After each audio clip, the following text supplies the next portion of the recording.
उसी तरह से भगवान शिव ने भी एक गीत गाया है जिसको रुद्र गीत बोला जाता है। और भगवान शिव के बारे में बहुत सारे ग्रंथों में लिखा है कि शिव तत्व जो है वो विष्णु तत्व और जीव तत्व से अलग होते हैं। भगवान विष्णु के एक अवतार होते हैं जो कि इस संसार में जीवों को लाने के लिए एक तरह से भगवान शिव ने भी एक उपकरण के जैसा कार्य करते हैं, गाया है जिसको रुद्र गीत बोला जाता है। और भगवान शिव के बारे में बहुत सारे लोगों को अलग अलग कंफ्यूजन भी है कि भगवान शिव कौन है और उनके कार्य क्या होते हैं। क्या वो भगवान विष्णु के समान है या भगवान विष्णु के भक्त हैं या भगवान विष्णु के कॉम्पिटिटर हैं। संसार के बहुत सारे लोग सोचते हैं, इवन पुराने समय में बहुत सारे असुर ऐसा सोचते थे कि भगवान विष्णु को तो प्रसन्न कर पाना बहुत कठिन है, तो भगवान शिव को प्रसन्न कर सकते हैं। उनको लगता था कि भगवान शिव, भगवान विष्णु और भगवान ब्रह्मा ये लोग एक दूसरे के कॉम्पिटिटर हैं, तो भगवान शिव को प्रसन्न किया जा सकता है। तो इस प्रकार से भगवान शिव तत्व जो है वो बहुत कठिन है समझना, और संसार में ज़्यादातर लोग शिव तत्व को पूरी तरह से समझते नहीं हैं।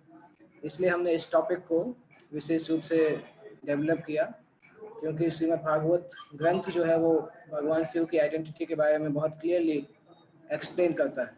और भगवान शिव ने श्रीमद् भागवतम में एक जगह पे रुद्र गीत नाम से एक सेक्शन आता है, चतुर्थ स्कंद में 24वें अध्याय भागवत के अंदर। वहाँ पे भगवान शिव के हृदय में क्या है, भगवान शिव के किस प्रकार के भाव हैं वो बताए जाते हैं। तो इस श्रावण के मौके पे भगवान शिव के जो भी भक्त हैं या शिव के जो अनुगण हैं उनको हम ये डिस्कस करना चाहते थे भागवत में से, कि उनको भगवान शिव की शिक्षाएं, भगवान शिव के जो गाथाएं हैं, भगवान शिव का क्या भाव है, क्या मूड है, वो हम समझ सकें। तो वो इस सॉन्ग में बहुत परफेक्टली बताया जाता है। ये अध्याय का थोड़ा सा बैकग्राउंड हम डिस्कस करेंगे। जब श्रीमद् भागवत में जब ब्रह्मा जी के द्वारा सृष्टि होता है, तो ध्रुव महाराज के वंश में एक राजा आते हैं। राजा का नाम होता है राजा प्राचीन बर्हिसर, और उनके पुत्र होते हैं प्रचेतस। और उनके पुत्र जब तपस्या के लिए जाते हैं, उनके पिता एक्चुअली उनके पुत्रों को तपस्या के लिए भेजते हैं और इस प्रकार से आदेश देते हैं कि आप जाके तपस्या करिए और भगवान को प्रसन्न करिए। तो जब वो लोग जाते हैं जंगल में, तो जंगल में एक झील होती है, वो शंकर जी का प्रदेश होता है। उस झील के अंदर भगवान शिव निवास करते हैं। उस झील से भगवान बाहर निकलते हैं और उसके बाद उन प्रचेतस जो हैं उनसे 10 जो पुत्र हैं उन सभी से वार्तालाप करते हैं। उसके बाद ये रुद्र गीत प्रारंभ होता है। भगवान से उसके बाद प्रार्थनाएं करना प्रारंभ करते हैं। तो बहुत सारी प्रार्थनाएं हैं, क्योंकि श्रीमद् भागवत एक बहुत बड़ा ग्रंथ है। ये अध्याय में भी करीब 79 श्लोक 79 श्लोक है। तो हम सारे श्लोकों को डिस्कस नहीं करेंगे, बट जो भी इम्पोर्टेंट श्लोकास हैं उनको हम डिस्कस करेंगे। जैसे टेक्स्ट नंबर 24 और 25 इसमें आता है। तो टेक्स्ट नंबर 24 आप देखेंगे स्लाइड में भी लिखा हुआ है, और इसको हम डिस्कस करेंगे, इसका क्या मीनिंग है।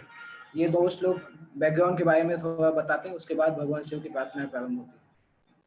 तह्यैव सरस्तस्मान् निष्क्रामन्तं सहानुगम् उपगीयमानममरप्रवरं विबुधानुगै तप्त हेमनिकायाभं शितिकण्ठं त्रिलोचनं प्रसाद सुमुखं वीक्ष्य गणेर्मुजात कौतुकाः।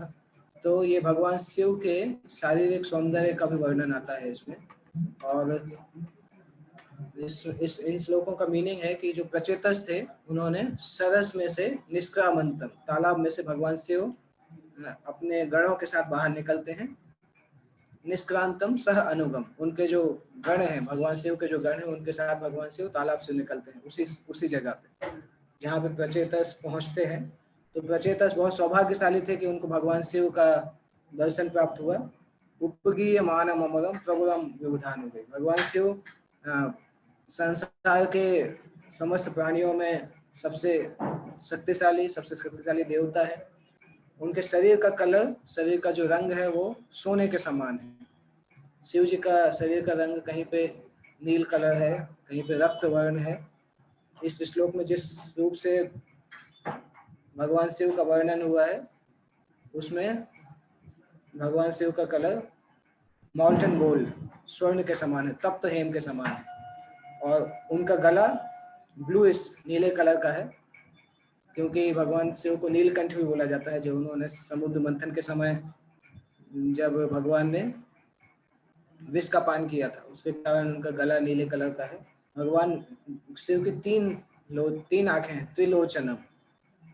तीन में से दो आंखें नॉर्मली उनके वो उपयोग में लाते हैं, तीसरी आंख से वो संसार का विनाश करते हैं। तप्त हेम निकायाभम सिति कंठम सुलोचनम, तो उनके शरीर तप्त हेम के समान है और नीलकंठ है, तीन आंखें हैं। प्रसाद सुमुखम, प्रसाद सुमुखम मतलब प्रसाद मतलब कृपा, उनके मुख में से कृपा का दर्शन होता है, बहुत कृपा से वो अपने भक्तों की तरफ देखते हैं। प्रसाद सुमुखम वीक्ष्यम, अपने भक्तों की तरफ वो बहुत कृपा की तरह से देखते हैं और उनका मुख बहुत सुंदर है। सुमुखम प्रणेमो जात कौतुक, जब प्रचेता ने उनको देखा, प्रचेताओं ने उनको देखा तो तुरंत उनको आश्चर्य हुआ। कौतुक, कौतुक का मतलब होता है आश्चर्य, उनको कौतुक हुआ और तुरंत भगवान शिव के चरणों में वो गिर जाते हैं। उसके बाद 26 नंबर श्लोक जो है उसमें बताया जाता है, शतान प्रपन्नार्ति हरो भगवान धर्म वत्सलः धर्मज्ञानशील संपन्नान प्रीतानुवाचः।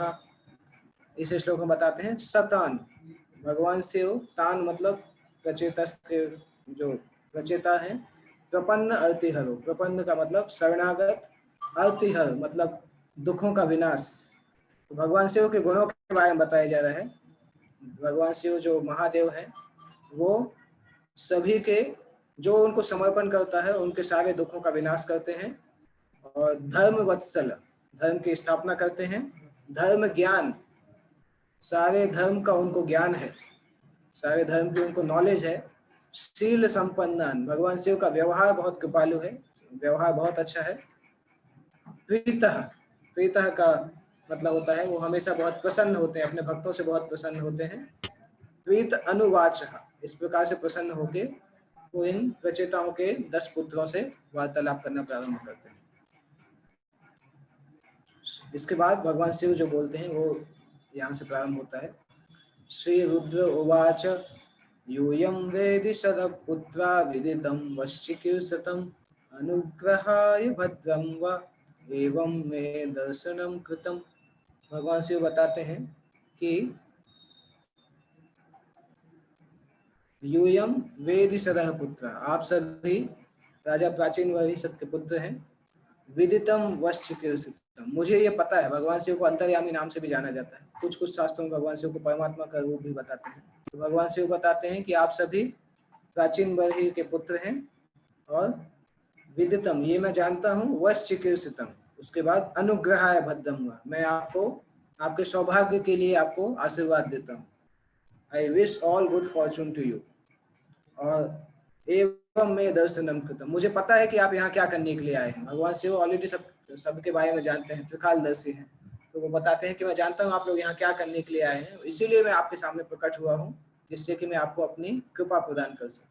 तो ऐसे समय में जब भगवान शिव के बारे में ये 10 पुत्र जानते भी नहीं थे और उन्होंने आशा भी नहीं की थी कि भगवान शिव का उनको दर्शन होगा, भगवान शिव स्वयं उनके पास आ जाते हैं, क्योंकि वो उनके पिता के द्वारा आज्ञा प्रदत्त होते हैं। संसार का राज्य स्वीकार करने के पहले वो तपस्या करना चाहते हैं, तो भगवान शिव उनको दर्शन करके स्वयं उनको अपने शिष्य के रूप में स्वीकार करके उनको बताते हैं कि किस प्रकार से संसार में बेस्ट तपस्या क्या है, सबसे अच्छी तपस्या क्या कहलाती है।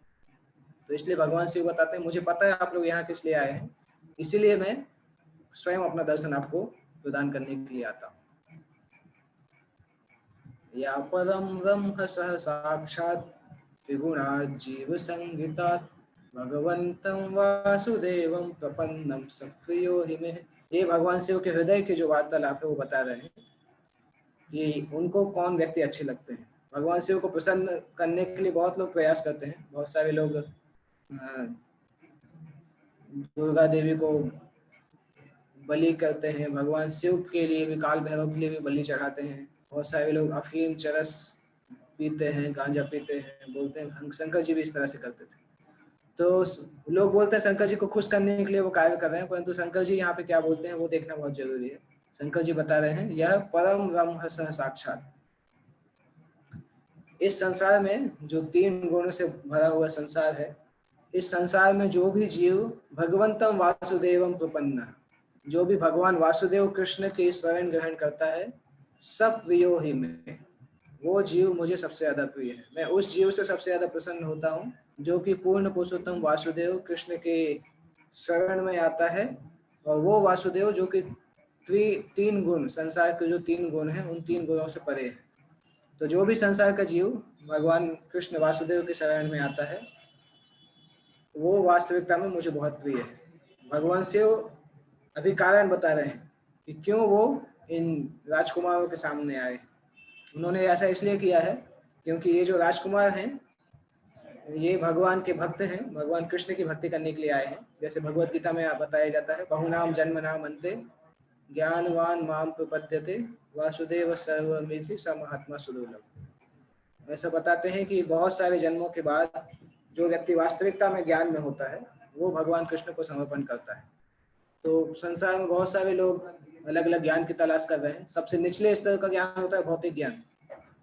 सामान्यतः संसार में सोचते हैं कि जो व्यक्ति विद्वान है या इंजीनियर है, डॉक्टर है, एमबीए है, अकाउंटेंट है, बहुत बड़ा व्यक्ति है। परंतु आध्यात्मिक लेवल पर देखा जाए तो ये ज्ञान सबसे नीचा ज्ञान होता है, निचला ज्ञान, क्योंकि ये भौतिक ज्ञान है। वास्तविकता में उसको शिल्प बोला जाता है। शिल्प मतलब पैसा कमाने की कला, कुछ ऐसा ज्ञान जिससे पैसा मिल जाए।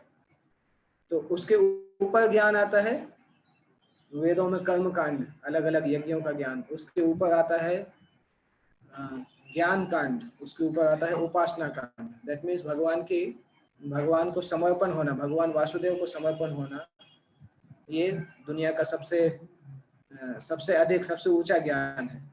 तो भगवान शिव यद्यपि सामान्य लोगों के द्वारा देखे भी नहीं जा सकते हैं, परंतु भगवान शिव इतने दुर्लभ होने के बाद भी प्रचेताओं के सामने खुद आके पहुंच गए। ऐसा इमेजिन करना भी बहुत मुश्किल है कि भगवान कृष्ण स्पेशली प्रचेताओं को देखने के लिए आते हैं, क्योंकि प्रचेता भगवान कृष्ण को पूरी तरह समर्पण किए हुए थे। तो उसके अगले श्लोक में भगवान शिव बताते हैं कि कृष्ण को जो समर्पण करते हैं वो लोग कितने ज्यादा महान होते हैं, उनको किस प्रकार से समझना चाहिए। 29वां श्लोक इंपॉर्टेंट है। स्वधर्मनिष्ठ सतजन्म भी पुमान् विरिञ्चतामेति ततः परं भीमाम् अव्याकृतं भागवतोऽथ वैष्णवं पदं यथाहं विबुधा कलात्यये। भगवान बता रहे हैं स्वधर्म निष्ठा। स्वधर्म निष्ठा मतलब जो व्यक्ति अपने खुद के धर्म में, अपने खुद के कार्यों में इन्वॉल्व रहता है, निश्चित होता है। 7 जन्म भी, 100 जन्मों तक जो व्यक्ति वर्णाश्रम में अपने खुद के आधार पर कार्य करता है, वो ब्रह्मा बनना के लिए क्वालिफाइड होता है। जैसे भगवान ब्रह्मा एक पोस्ट का नाम है, और उस पोस्ट में वो व्यक्ति पहुंच सकता है जो कि 100 जन्मों तक अपने खुद के धर्म का पालन करता हो। जो भी उसको वर्णाश्रम धर्म, वैदिक धर्म मिला हुआ है, उसको जो पालन करता हो 100 जन्मों तक, विविंचतामेति, वो व्यक्ति विविंच ब्रह्मा की पोस्ट तक पहुंच सकता है। अगर उससे भी ज्यादा कोई व्यक्ति क्वालिफाइड है तो वो व्यक्ति भगवान शिव के पास पहुंच सकता है।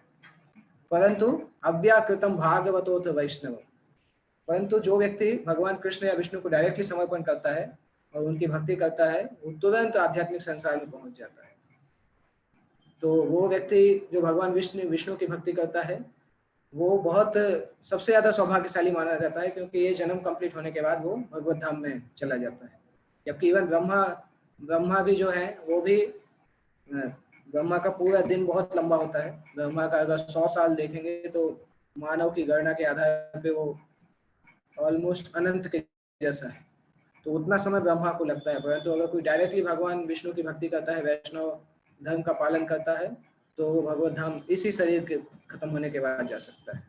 इसलिए भगवान शिव बता रहे हैं, इस श्लोक में भगवान शिव इस प्रकार से आइडिया दे रहे हैं। जैसे जयदेव गोस्वामी ने बताया है कि जयदेव गोस्वामी ने एक ग्रंथ लिखा हुआ है, गीत गोविंद। उस ग्रंथ में जगदेव गोस्वामी बताते हैं, संसार में जब प्रलय होता है तब पूरा का पूरा संसार पानी से भर जाता है। उसमें बहुत सारी मछलियाँ और जल में निवास करने वाले लोग भी रहते हैं, और उन मछलियों से फिर जल जल से फिर क्रीपर्स और वृक्ष ये सब निकलते हैं, फिर इंसेक्ट रेप्टाइल्स होते हैं, फिर पक्षी निकलते हैं, उसके बाद पशु पक्षी निकलते हैं, फिर मनुष्य, और फाइनली सभ्य मनुष्य निकलते हैं। ये वैदिक एवोल्यूशन प्रोसेस है।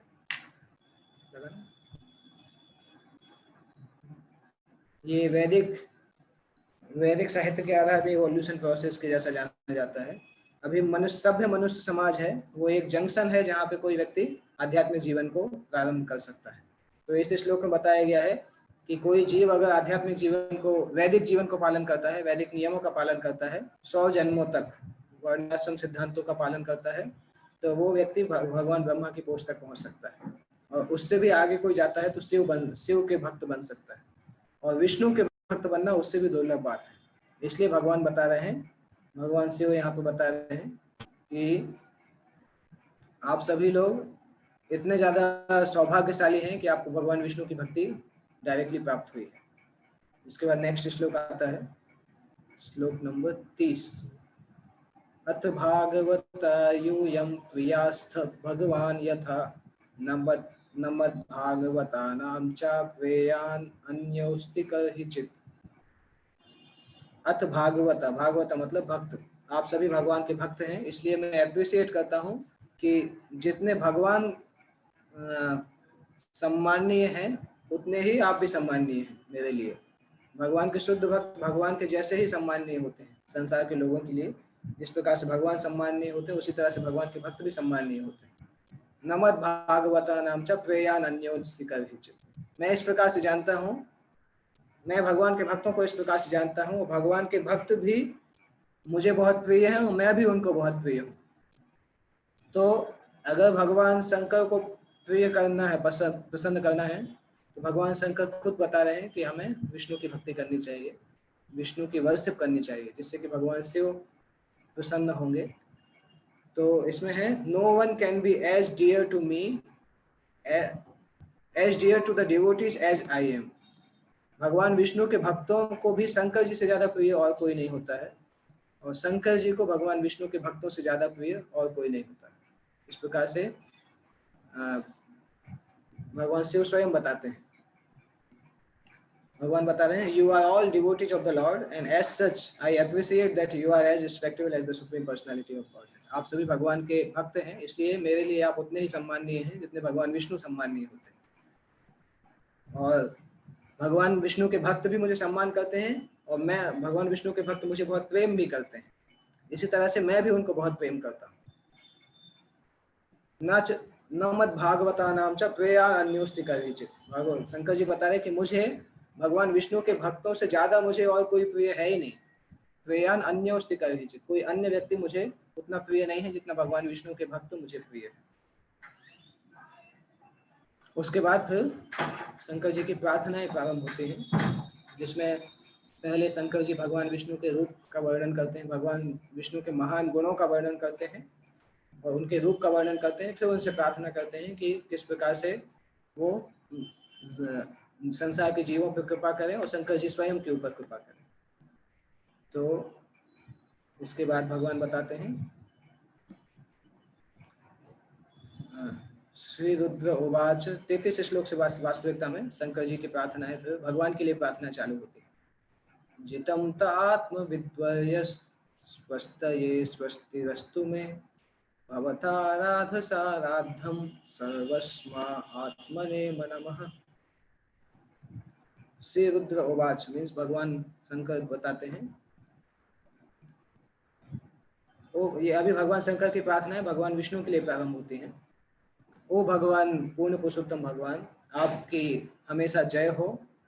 आप सभी में, आध्यात्मिकता के सभी रूपों में आप सर्वोत्तम हैं, और चूंकि आप हमेशा शुभ हैं, आराधसम राधम सर्वास्मय स्वस्तिरस्तु में, स्वस्तिरस्तु मीन्स भगवान सभी पे कृपा करने वाले हैं, और भगवान जो लोगों को निर्देश देते हैं उस निर्देश के द्वारा लोगों पर कृपा होती है। अगर कोई व्यक्ति भगवान के निर्देशों को पालन करता है तो उसको भगवान की कृपा प्राप्त होती है।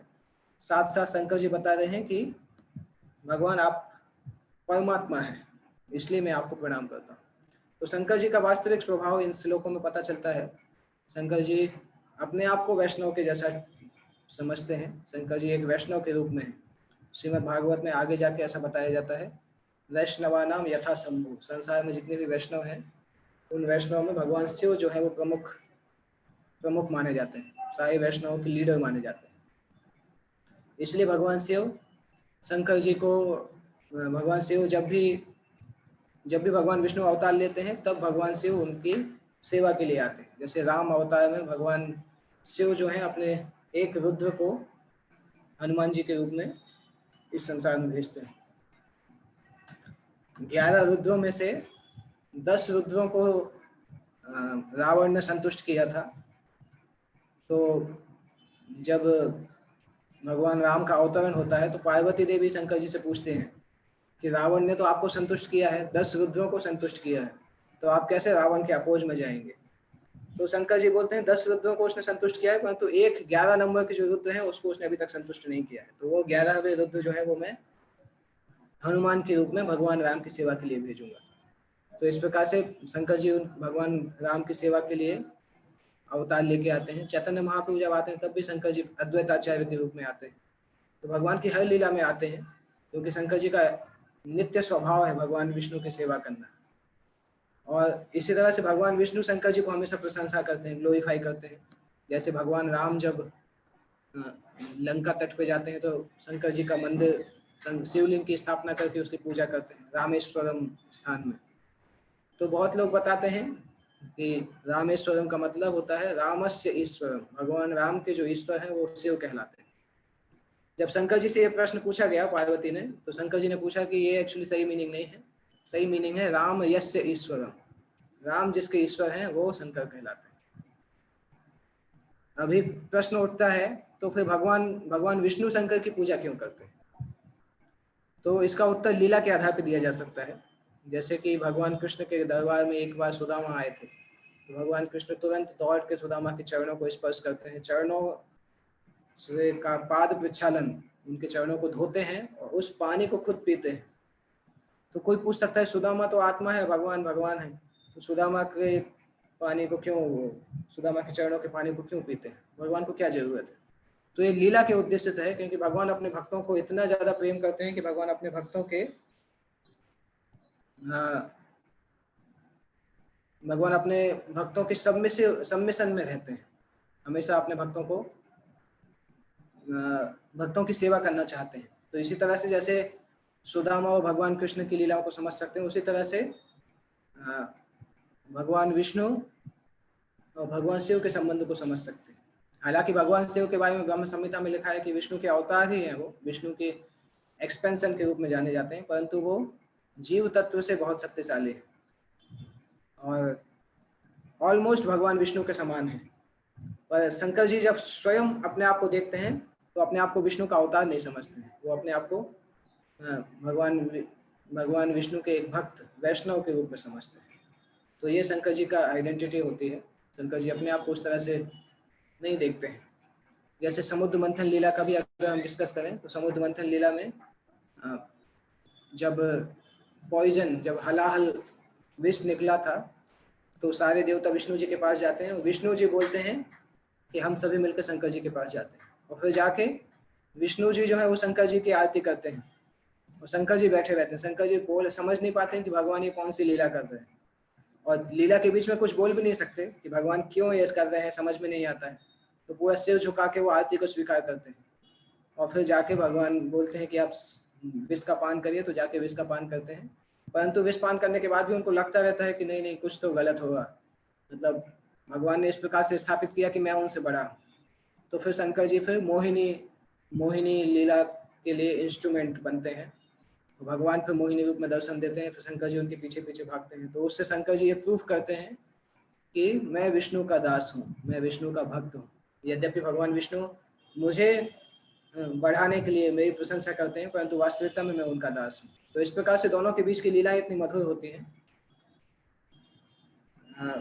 और वो मधुरता उस लीला के लिए और उन दोनों के जो अंतरंग संबंध है उसको प्रकट करती है। तो शंकर जी बताते हैं तो नेक्स्ट श्लोक में, इस प्रकार से बहुत सारी लीलाएं हैं एक्चुअली। कुछ कुछ लीलाओं के डिस्क्रिप्शन हम, कुछ कुछ प्रार्थनाओं के डिस्क्रिप्शन हम देख सकते हैं। जैसे ये 43 नंबर जो आपकी स्क्रीन पर है, उसका मतलब होता है शक्ति त्रय समेताय मीढ़ु से अहंकृतात्मने चेत आकुति रूपाय नमो वाचो विभूतये। भगवान की वाणी का, भगवान की वाणी का यहाँ पे डिस्क्रिप्शन किया गया है। और भगवान की वाणी के बारे में बताया जाता है शक्ति त्रय समेताय, संसार की जो 3 शक्तियां हैं, अंतरंगा शक्ति, बहिरंगा शक्ति, तटस्थ शक्ति।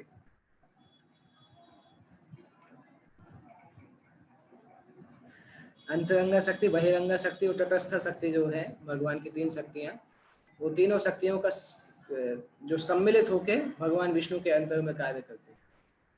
और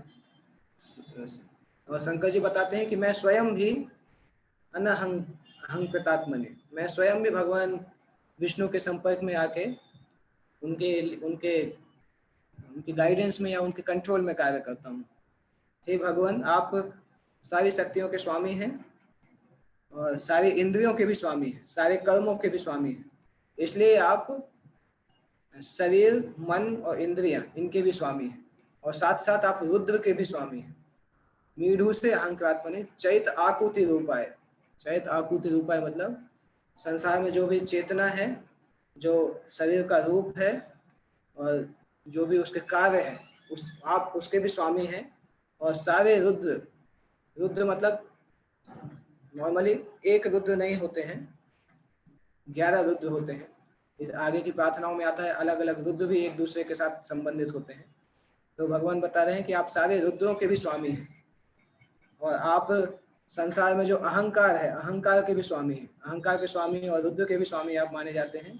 और सारे ज्ञान के स्तोत्र हैं, और वैदिक शास्त्रों की क्रियाएं भी आपके द्वारा ही संशोधित की जाती। इसके बाद 44, 45, 46, 47 इन श्लोकों में भगवान विष्णु के स्वरूप का वर्णन दिया गया है।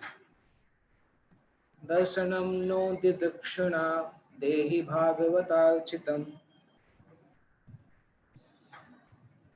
रूपम प्रियतमं स्वानाम सर्वेन्द्रिय गुणांजनम। भगवान बता रहे हैं, शंकर जी बताते हैं कि हे भगवान, मैं आपको उसी रूप में देखना चाहता हूँ जिसमें आपके भक्त आपकी पूजा करते हैं। जिस रूप में आपके भक्त आपकी पूजा करते हैं, उस रूप में मैं आपका दर्शन करना चाहता हूँ। दर्शनम नो दिव्यक्षुणाम देहि भागवतार्चितम। भगवान को भगवान बोलते हैं, भगवान के भक्तों को भागवत बोलते हैं। भगवान के बारे में जो लिखा जाता है उसको भी भागवत बोला जाता है। तो शंकर जी बताते हैं कि हे भगवान, मैं आपका उसी रूप में दर्शन करना चाहता हूँ जिस रूप में आपके भक्त आपकी पूजा करते हैं। भागवत अर्चितम रूपम प्रियतमम स्वानाम सर्वेन्द्रिय गुणाजनम। आपका वो जो रूप है वो सारी इंद्रियों को रस प्रदान करने वाला है, सारी इंद्रियों को बहुत आनंद प्रदान करने वाला है। और फिर शंकर जी प्रार्थना कर रहे हैं कि कृपया मेरे ऊपर कृपा करिए और मुझे अपना वो रूप दिखाइए जिससे कि आपके भक्त लोग आपकी पूजा करते हैं और अपनी सारी इंद्रियों को संतुष्ट करते हैं। ये शंकर जी की प्रार्थना है। इसलिए अगले 2-3 श्लोकों में वो भगवान विष्णु के रूप का वर्णन करते हैं, भगवान विष्णु के शरीर का सुंदरता का वर्णन करते हैं। ये 2 श्लोक में भगवान विष्णु के बारे में बताया गया है, उनके शरीर के बारे में। स्निग्ध प्रावृद्धनश्यामं सर्व सौंदर्य संग्रहम चार्वायत चतुर्बाहु सुजात रुचिराननम पद्मकोश पलासाक्षम सुंदर भ्रूसुनासिकम सुद्विजम सुकपोलास्यम समकर्ण विभूषणम। इसमें आता है स्निग्ध प्रावृत घनश्याम। स्निग्ध का मीनिंग होता है कोमल, और स्निग्ध का एक और मीनिंग, स्निग्ध का मीनिंग चमकता हुआ, बहुत कोमल, जैसे मक्खन को स्निग्ध बोला जाता है, इतना कोमल कि उस पर हाथ रखने से अंदर चला जाता है। तो स्निग्ध प्रावृत घनश्याम, भगवान का शरीर एकदम कोमल है और चमकता हुआ है। और प्रावृत घनश्यामम, जैसे बरसात के समय जो बादलों का रंग होता है, बरसात के समय जो बादल होते हैं काले कलर, गहरे नीले कलर के या काले कलर के वो बादल होते हैं। तो शंकर जी बता रहे भगवान आपके शरीर का जो रूप है वो घनश्याम मेघों के समान है, बरसात के समय जो मेघ होते हैं उनके समान है। सर्व सौंदर्य संग्रहम, संसार का जितना भी सुंदरता है, संसार की जितनी सुंदरता है, उस सुंदरता को अगर एक जगह पे संग्रह किया जाए, कंडेंस किया जाए, तो भगवान शिव का, भगवान कृष्ण का, भगवान विष्णु का स्वरूप पता चलता है। सर्व सौंदर्य संग्रहम, सर्व मतलब सभी, सौंदर्य मतलब सुंदरता, संग्रह मतलब अगर कलेक्ट किया जाए, सारी संसार की सारी सुंदरता को अगर कलेक्ट किया जाए तो फिर भगवान विष्णु की सुंदरता बनती है। सर्व सौंदर्य संग्रह। चारु, चारु मतलब सुंदर, चारु मतलब बहुत सुंदर। आयत, आयत का मतलब होता है शरीर का आकार, शरीर के जो बॉडीली फीचर्स। चारु आयत। चतुर्बाहु, भगवान की चार, उनके शरीर बहुत सुंदर है। सुजात, सुजात का मतलब शरीर में हर चीज सबसे सुंदर है। रुचिर, रुचिर का मतलब भी सुंदर होता है, बहुत सुंदर, देखने में बहुत सुंदर है। आननम, आननम मतलब मुख, भगवान का मुख बहुत सुंदर है। जैसे आनंद का मतलब मुख होता है, रावण का एक नाम था दशानन, मतलब 10 मुख वाला, तो आनंद का मतलब मुख। रुचिराननम मतलब बहुत सुंदर मुख है। तो भगवान के मुख की सुंदरता का वर्णन सामान्यतः कमल से किया जाता है। तो शास्त्र इस प्रकार से बताते हैं कि एक्चुअली कमल में तो इतनी शक्ति नहीं कि भगवान की सुंदरता का वर्णन कर सके, क्योंकि संसार की कोई वस्तु भगवान की सुंदरता का वर्णन कर ही नहीं सकती, भगवान इतने ज्यादा सुंदर है। परंतु इस संसार में कमल से सुंदर और कुछ दिखता भी नहीं, तो कमल से ही उसका तुलना करना पड़ता है। परंतु कमल से तुलना करने का ये मतलब नहीं कि भगवान कमल के जैसे सुंदर है। भगवान कमल से करोड़ों गुना सुंदर है, परंतु कमल से अच्छा सुंदरता करने वाली चीज हमने देखी नहीं अभी तक, इसलिए कमल से सुंदरता करनी पड़ती है। वो एक कॉम्प्रोमाइज के जैसा है, नहीं तो कमल के अंदर इतनी शक्ति नहीं है कि भगवान के शरीर की सुंदरता को डिस्क्राइब कर सके। तो भगवान के शरीर का आकार काले मेघों के समान है, रूप जो है काले मेघों के समान है, सारी सुंदरता के सागर है भगवान। चारु आयत, उनके बॉडीली फीचर्स बहुत सुंदर हैं, चार भुजाएं हैं, उनके मुख बहुत सुंदर है। उसके बाद अगली लाइन में आता है पद्म कोश पलाश अक्षम। पद्म मतलब कमल, कोश मतलब कमल का, उसको हिंदी में क्या बोलते हैं, कमल की पत्तियां जो होती है, बीच में जो कमल का कोश होता है जहां से पत्तियां उगती हैं, वो एकदम कभी ब्लूइश कलर का होता है, कभी सैफरन कलर का होता है, और चारों तरफ कमल की पत्तियां होती हैं। भगवान के चेहरे की तुलना कर रहे हैं। पद्म कोश पलाश अक्षम, ऐसा लगता है कि आपकी आंखें उस सैफरन कलर की, आपकी आंखों में उस प्रकार का लाल कलर है जैसा कि कमल के कोश के अंदर पाया जाता है। सुंदर भ्रू, भ्रू का मतलब भ्रुकुटियां, आंखों के ऊपर जो भ्रुकुटियां हैं वो बहुत सुंदर है। सुनासिकम, सुनासिकम का मतलब भगवान की आंखें बहुत सुंदर, भगवान की नाक बहुत सुंदर है। उसके बाद सुद्विजम, द्विजम का मतलब होता है दांत, भगवान के दांत भी बहुत सुंदर हैं। सुकपोलास्यम, भगवान के माथा, कपोल मतलब फोरहेड, माथा बहुत सुंदर है। समकर्ण विभूषितम, और उनके कान भी उतने ही सुंदर हैं और पूरी तरह से सजे हुए हैं। इस प्रकार से भगवान शिव जिस रूप में भगवान विष्णु को देखते हैं उस रूप का वर्णन कर रहे हैं, उस रूप में वो भगवान विष्णु का दर्शन करते हैं, उस रूप का दर्शन वो कृपा करके रचयिताओं को बता रहे हैं। भगवान के रूप के बारे में और भी आगे बताया जाता है। बहुत ज्यादा गर्मी की ऋतु जब निकलती है उसके बाद आसमान में काले कलर के बादल देखना बहुत अच्छा लगता है, जैसे ब्रह्म संहिता में बताते हैं वरहावसतम असिताम बुध सुंदरांग, भगवान अपने बालों में एक मोर पंख लगाते हैं। श्रीमद् भागवत में एक और आता है बरहा पीडम नटवर वपु कर्णिको कर्णिकायम। उस श्लोक में बताते हैं कि भगवान संसार में सबसे अच्छे डांस करने वाले हैं। वरहा पीडम नटवर वपु कर्णयो कर्णिकारम, कान में सुंदर माला, कान में सुंदर कुंडल पहने हैं, और उनके ऐसा लगता है कि उनके होंठ होंठ जो है उसमें नेक्टर, उसमें अमृत है, उन होंठों को वो बांसुरी से स्पर्श करके उस अमृत को बांसुरी के छेद के द्वारा पूरे संसार में पहुंचाते हैं। इस प्रकार से उसकी सुंदरता, श्रीमद् भगवान श्री कृष्ण जब जंगल में जाते हैं गाय चराने के लिए, उसकी सुंदरता भागवत में आती है। और भगवान के शरीर का रंग इसी तरह से है, सुंदर, सुंदर और स्निग्ध का मतलब होता है बहुत अच्छा। भगवान के शरीर को बोला जाता है कंदर्प कोटि कमनीय विशेष शोभा। कमन, कंदर्प का मतलब होता है कामदेव। कामदेव संसार के सबसे सुंदर है।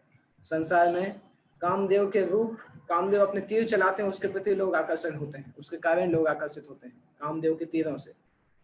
और कामदेव संसार में सबसे सुंदर बोले जाते हैं, परंतु भगवान कृष्ण के बारे में बोला जाता है कंदर्प कोटि कमनीय। ऐसे करोड़ों कामदेव जो हैं वो भगवान कृष्ण की सुंदरता के आगे नतमस्तक हो जाते हैं। भगवान कृष्ण की सुंदरता को भगवान कृष्ण की सुंदरता के आगे डिफीटेड हो जाते हैं। कंदर्प कोटि कमनीय विशेष शोभा गोविंदम आदि पुरुषम समतमहम भजामि। इस प्रकार के भगवान गोविंद को हम प्रणाम करते हैं। तो भगवान विष्णु का जो रूप है यहाँ पे, वो भगवान शिव डिस्क्राइब कर रहे हैं। सामान्यतः भगवान की पूजा भगवान के विष्णु और नारायण रूप से होती है। राधा और कृष्ण की पूजा तो सबसे रहस्यमयी पूजा है, सबसे अंतरंग पूजा मानी जाती है। भगवान नारायण की पूजा पंचरात्रिक विधि से होती है, जबकि भगवान कृष्ण की पूजा भागवत विधि से होती है। भागवत विधि में, भागवत विधि का मतलब श्रवण कीर्तन के द्वारा, पंचरात्र विधि का मतलब होता है भगवान के विग्रह की पूजा और भगवान के विग्रह के नियमों के द्वारा। तो राधा कृष्ण का विग्रह की पूजा करना इतना आसान नहीं है, जबकि भगवान नारायण उसका प्रिलिमिनरी, उसका पहले का फॉर्म है। इसलिए राधा कृष्ण की पूजा शास्त्रों में इतना डिटेल में डिस्क्राइब नहीं किया जाता है। भक्ति शास्त्रों में कई बार डिस्क्राइब किया जाता है, जहाँ पे गौड़ीय संप्रदाय, वैष्णव संप्रदायों में होता है, श्रीमद् भागवत में होता है, श्रीमद् भागवतम 10वें स्कंद में। तो इसके आगे और शंकर जी बताते हैं भगवान के रूप के बारे में। इस रूप को डिस्क्राइब करते हैं, प्रीति पहसिता पागम अलकय रूप शोभितम लसत पंकज किंजलक कदुकूलम मिष्ट कुंडलम स्फुरत किरीट वलय हार नुपुर मेखलम शंख चक्र गदा पद्म माला मन्युत्तम तमर्दित। अगले श्लोक में बता रहे हो, प्रीति प्रहसिता पंगम। प्रीति का मतलब होता है कृपालु, वर्षिफुल। प्रहसिता, प्रहसिता शब्द जो है वो हसन शब्द से आता है, हंसना। तो भगवान विष्णु हमेशा मुस्कुराते रहते हैं और कृपा से मुस्कुराते हैं। जैसे माता पिता जब बच्चों को देख के मुस्कुराते हैं तो वो कृपा की मुस्कान होती है, प्रेम की मुस्कान होती है। उस प्रकार से भगवान कृष्ण या भगवान विष्णु जब मुस्कुराते हैं तो कृपा के द्वारा मुस्कुराते हैं, अपांगम, और साथ साथ अपने भक्तों पे अपनी दृष्टि डालते हैं। उस दृष्टि के द्वारा भक्तों के हृदय को आनंद से विभोर कर देते हैं। और अलकई, भगवान कृष्ण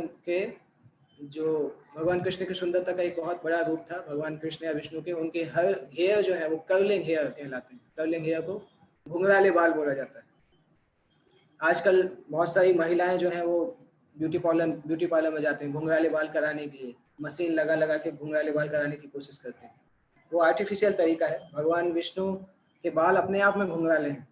और शास्त्र में डिस्क्राइब होता है कि बाल की जब एक लट इस तरफ से निकलती है, यहाँ से निकलती है, तो उसको देख के संसार के जितने भी कामदेव हैं वो बेहोश हो जाते हैं उस सुंदरता को देख के। इतने सुंदर लगते हैं विष्णु जी। तो अलग का ही मतलब कर्लिंग हेयर, रूप शोभितम। एक जगह पे ऐसा भी आता है शास्त्र में कि अगर किसी ने भगवान विष्णु के रूप को देख लिया, अगर किसी ने उसको दर्शन कर लिया, तो संसार का कोई और रूप उसको अच्छा ही नहीं लगेगा। श्री संप्रदाय में ऐसी एक स्टोरी आती है, धनुर्दास की एक स्टोरी आती है। धनुर्दास जो थे वो अपनी पत्नी की सुंदरता में इतने पागल थे कि हमेशा वो अपने पत्नी के फेस को देखते रहते थे। और जैसे उनकी पत्नी अगर चलती थी तो वो उल्टे चलते थे। उनकी पत्नी चलती थी, वो पत्नी की तरफ मुंह करके पीछे मतलब पैर के बल पीछे से चलते थे और देखते रहते थे। उनको लगता था कि ये चेहरा और ये आंखें जो है इससे सुंदर और कुछ है ही नहीं।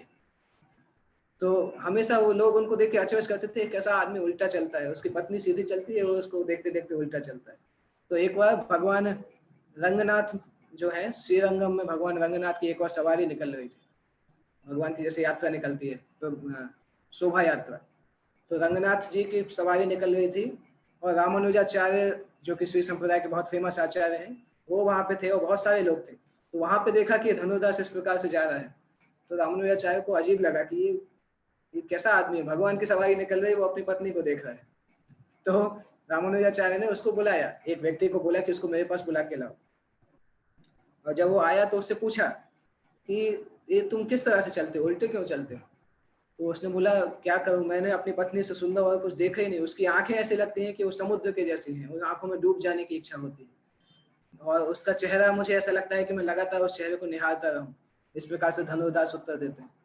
तो रामानुज बोलते हैं कि क्या अगर मैं इससे सुंदर चेहरा तुम्हें अगर दिखाऊंगा तो क्या तुम इसको भूल जाओगे? तो उसने बोला हाँ, पर मुझे भरोसा है कि इस संसार में इससे सुंदर कुछ है ही नहीं। अगर आप दिखाओगे तो मैं भूल जाऊंगा, परंतु मैं आपकी बात नहीं मानता कि इससे सुंदर मेरी पत्नी की चेहरे से सुंदर और कुछ हो ही नहीं सकता। इस प्रकार से वो बोलता है। तो रामानुजाचार्य बोलते हैं ठीक है, कल सुबह आना, 7:15 पे हमारे मंदिर में दर्शन आरती होती है, उस समय आना। उस समय तुम्हें भगवान का उस समय तुम्हें दर्शन कराए, ऐसे व्यक्ति का दर्शन कराएंगे कि तुम इस सुंदरता को भूल जाओगे। उन्होंने उस समय बोला नहीं ऐसा कि तुम्हें भगवान का दर्शन कराएंगे, उन्होंने बोला कि मैं जहाँ रहता हूँ वहां पे आना इतने बजे, मैं तुम्हें इससे भी सुंदर व्यक्ति का दर्शन कराऊंगा। तो उसने बोला ठीक है, देखते हैं कल क्या होता है। और दूसरे दिन जब वो पहुंचते हैं तो दूसरे दिन सुबह से रामानुजाचार्य भगवान से प्रार्थना करते रहते हैं कि भगवान, मैं उसको ऐसा प्रॉमिस तो बोल के आया हूँ, अभी आपको संभालना है, अभी मैंने तो ऐसा बोल दिया, अभी आपको हैंडल करना है, वो व्यक्ति आएगा तो क्या करना है।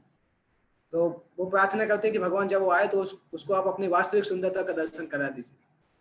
और वो व्यक्ति आके, धनुर्दास आके इनसे पूछता है रामानुज से, और फिर भगवान रंगनाथ एक्चुअली बहुत बड़े विग्रह हैं, तो कुछ एक दर्शन के स्थान है, वहां से उनके पैर के दर्शन होते हैं, एक दर्शन के स्थान से वहां उनके सिर के दर्शन होते हैं, उनके मुख के दर्शन होते हैं।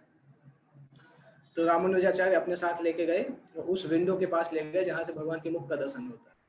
तो भगवान से उन्होंने बहुत इंटेंसली प्रार्थना किया कि भगवान इसको आप अपनी शरण में ले लीजिए। तो भगवान का जो दिव्य स्वरूप है वो भगवान ने उसके सामने प्रदर्शित किया। उसने भगवान के चेहरे को देखा, भगवान की आंखों को देखा, तो धनुर्दास जो पागल जैसा हो गया, उसको होश ही नहीं था।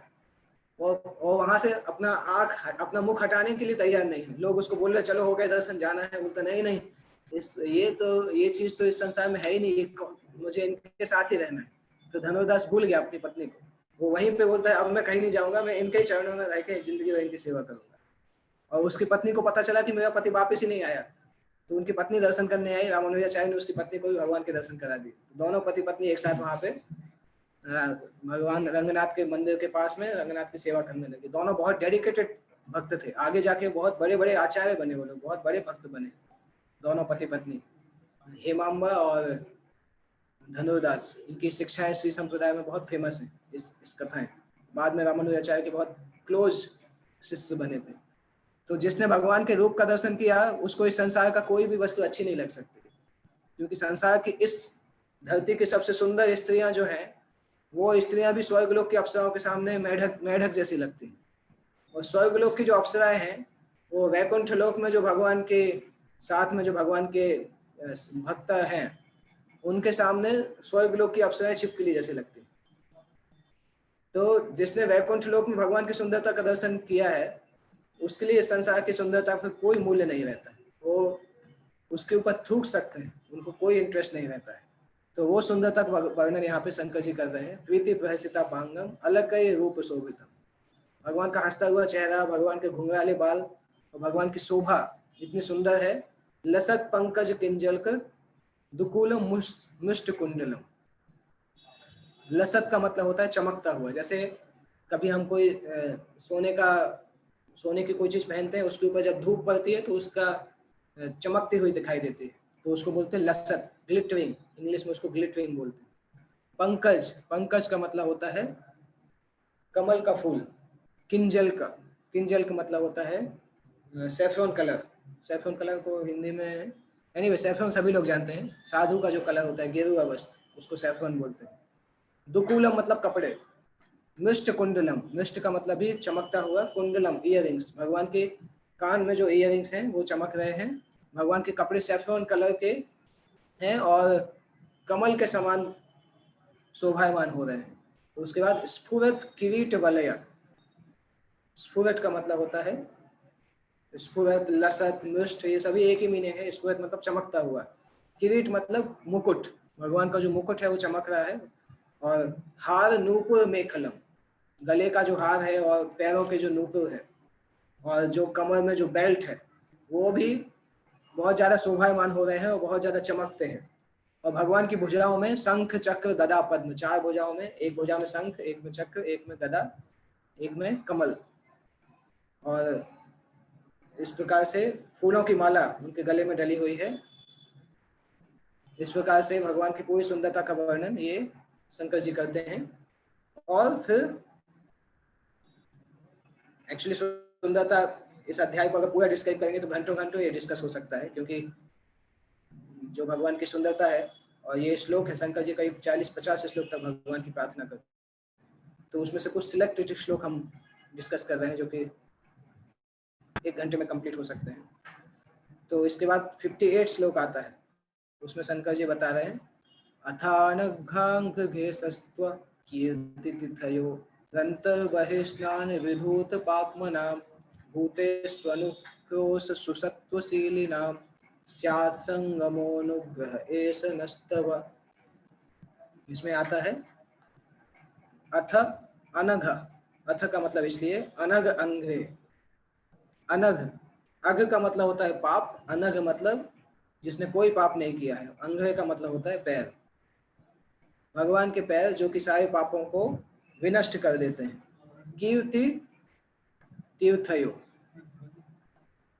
कीर्ति तीर्थयो मतलब भगवान जो गंगा का जल है, गेंजेस वाटर, गंगा का जल भगवान के यश को गुणगान करता है। अंतर बहि स्नान विधुत पाप मना, इस प्रकार से भगवान के शरीर की सुंदरता में जो व्यक्ति स्नान करता है, भगवान के शरीर की सुंदरता को जो व्यक्ति अपनी आंखों से देखता है, अंदर और बाहर उसके सारे पाप खत्म हो जाते हैं। विधुत पाप मना, उसके सारे पाप खत्म हो जाते हैं। उसके बाद भूतेषु अनुक्रोश सुसत्वशीलिनाम, भगवान का रूप जो है वो सत्व गुण में है, और कोई भी सामान्य व्यक्ति भगवान के रूप का जब वर्णन करता है, रूप का जब दर्शन करता है, तो उससे भगवान की कृपा प्राप्त होती है। उस कृपा से वो सत्व गुणों में, पूर्णतः सत्व गुण में आ जाता है। और मैं भगवान शंकर जी इस प्रकार से प्रार्थना कर रहे हैं कि मुझे भी आप इस प्रकार से कृपा करिए कि मैं आपके भक्तों का संग कर सकूं। ये शंकर जी की प्रार्थना है। शंकर जी ये नहीं बोल रहे हैं कि मैं आपकी लीला का दर्शन करूं, वो बोल रहे हैं कि मुझे आशीर्वाद दीजिए कि आपके भक्तों का संग मुझे मिल सके। और इसीलिए शंकर जी झील से निकल के आए, नदी में से निकल के आए, चूंकि वो भक्तों का संग कर सके। तो शंकर जी बताते हैं आपके भगवान, हे भगवान विष्णु, आपके चरण कमल सारी अशुभ वस्तुओं को नष्ट कर देते हैं, सारे पापों को भी नष्ट कर देते हैं। इसलिए मैं आपसे प्रार्थना करता हूँ कि आप मुझे अपने भक्तों का संग प्रदान करिए, जो कि आपके चरणों की सेवा करके पूरी तरह से शुद्ध हो चुके हैं। इसके बाद शंकर जी बताते हैं कस्त्वत्पदाब्जं विजहाति पंडितो यस्तेव मानव्ययमान केतनः विशंकया स्म दुर्चरति स्म यद विनोपपत्ति मनवश्चतुर्दशः। शंकर जी बता रहे हैं कि कस्तुम, किस प्रकार से, पद अब्जम, आपके 2 चरण जो हैं, विजहाति पंडितो, कौन सा व्यक्ति जो कि बुद्धिमान है, अगर कोई व्यक्ति बुद्धिमान है तो आपके चरणों को छोड़ ही नहीं सकता है।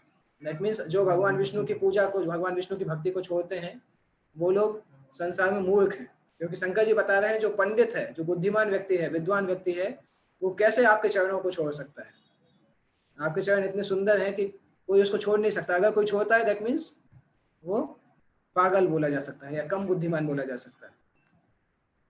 यस्ते व मानव व्ययमान केतव,